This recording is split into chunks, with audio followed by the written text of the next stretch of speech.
Troy, I'd like to invite you to come up and talk about it in your own words.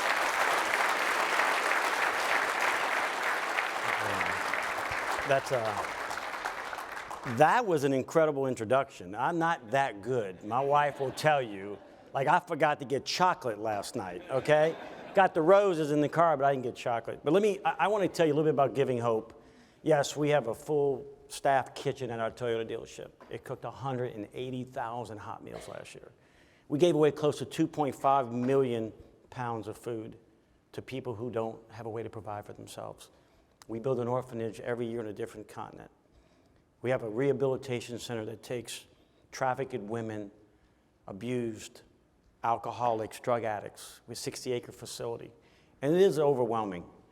But I want to tell you how it started. 2005, August 28, I remember it like yesterday. Hurricane Katrina was coming up through the Gulf of Mexico. Now, I'm born and raised in New Orleans. I've been through a lot of hurricanes. To me, it's just another part of living there. But this hurricane was different. And we were mandated to evacuate. And I evacuated. I went to my parents' house. Hurricane came in. I had 5 dealerships at the time. And I didn't see anything that happened. I mean, all the cell towers were down, no TV cameras. And I remember CNN coming across the Intercoastal Canal and showing the dealerships. And for the first time, I saw the dealerships, and I'm like, wow, all the cars are gone. And I'm like, oh, no, they're not. They're underwater. And I started crying, and I mean really crying. And I'm watching TV, and I'm crying. My dad comes up to me, just like you would if you're a child. And he picks me up, and he said, son, see that TV? See that brick and mortar? That comes and goes. See those franchises you represent? They come and go too. You go back and you take care of your employees in the community, and you watch how God's going to bless you. And I'm going to tell you something.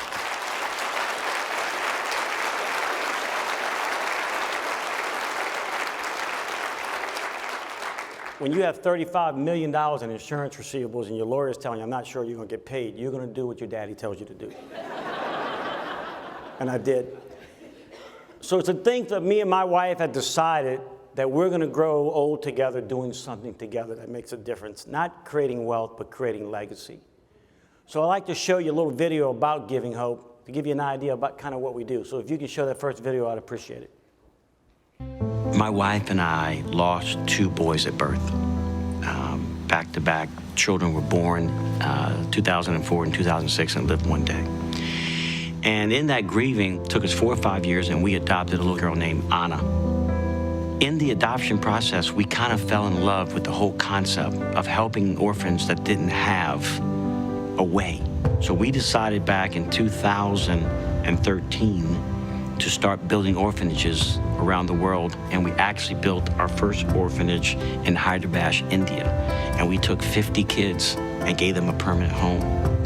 Last year, we built an orphanage in Honduras. This year, we went to Gambia, Africa. So every year, we build an orphanage through Giving Hope. That's what it's really about, is giving back. I said, I want the rest of my career to be about that. You don't have to go overseas to see hunger. It's in your backyard. So we established a full staff kitchen that on an average day cooks 800 hot meals that are serving the community, from the seniors and assisted living centers to kids after school. But to go out and help someone and see the joy on their face, or to see that single mother with those 4 kids who comes up to me and says, thank you, Mr. Duhon. I really appreciate everything you do.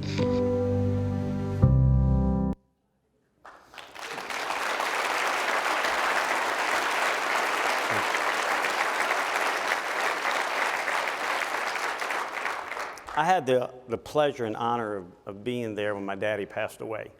And if you ever have a chance to do that for your parents, you want to be there. And what was amazing to me is that when I looked in my daddy's eyes, and my dad was a faith man, so he knew the good Lord was calling him. And he said, son, it's the last thing he told me. He says, son, don't you ever shut down that food bank. Nobody is going to remember how many cars you sold in your career, but the Lord's counting every time you feed his people. It's the last thing he said. He died 2 days later. So for me, this is a way of building legacy for my kids and my grandkids. Because at the end of the day, you can leave them a trust fund or you can leave them legacy. The choice is yours. And I think legacy stands the test of time. Trust funds don't.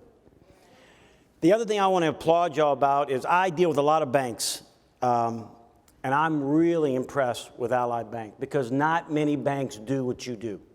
Not many banks not only encourage you, but pay you to go into the community and do outreaches.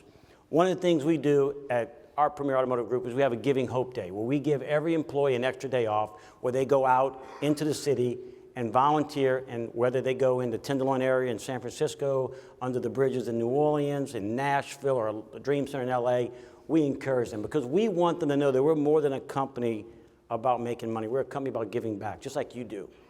So we had the pleasure, and there's a couple of you guys that are here that actually came to Giving Hope and actually prepped the food, cooked the food, packaged the food, and delivered it to seniors one day. So I want to show you this video. This is Ally's Giving Hope Day. If you can show this video for me.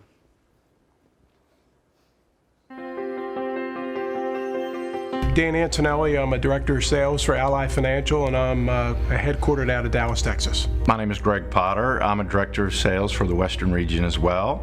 I handle South Texas and the state of Louisiana.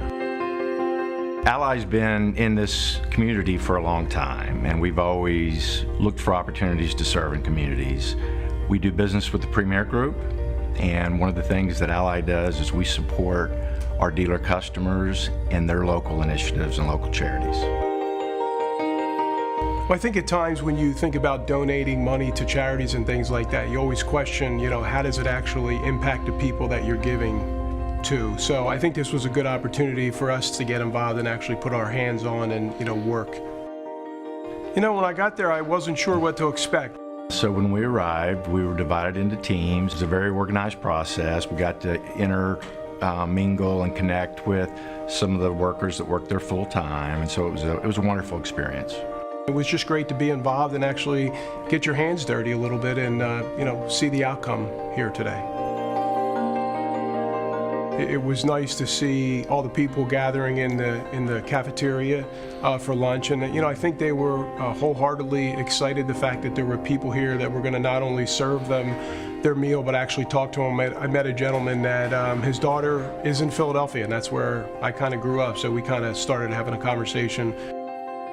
I mean, the food smelled fantastic. Everyone was certainly looking forward to their meal and very appreciative of everyone that was here to help out. I think they're very appreciative of the fact that, there's people out there in the community and at companies that are willing to give back to help them, day in and day out. And I think they're very, very grateful to be able to have this provided to them. It's a great, great cause. Did a great job. They really did. Really did.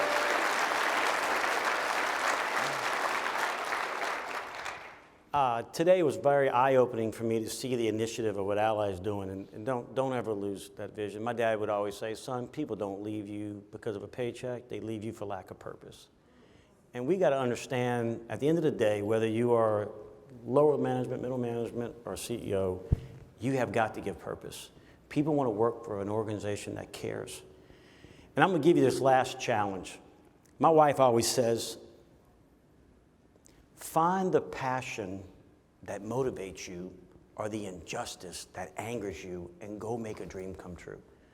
So thank y'all so much for giving me this time today. I really appreciate it. I'm proud to be an Ally partner. Thank y'all so much. Appreciate it.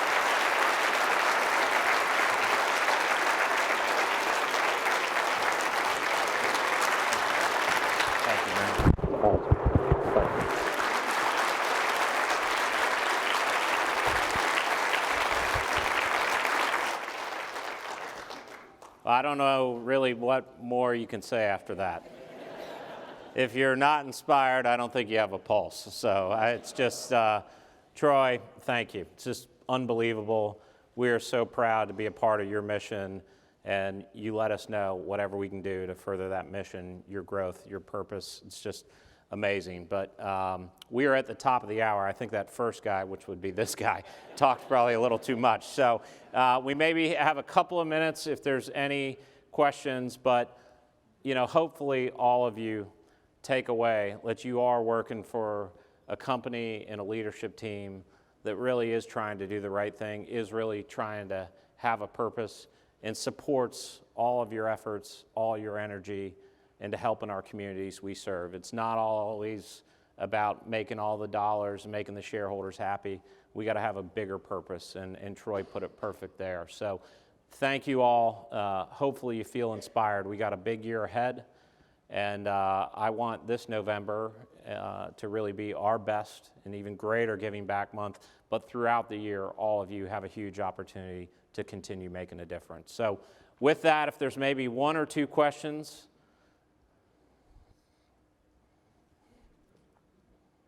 All right, I like it that way. So we're gonna wrap up. But thank you all for all you do. To our friends in Texas, thank you for having us, and to all of our speakers, awesome job. Thank you.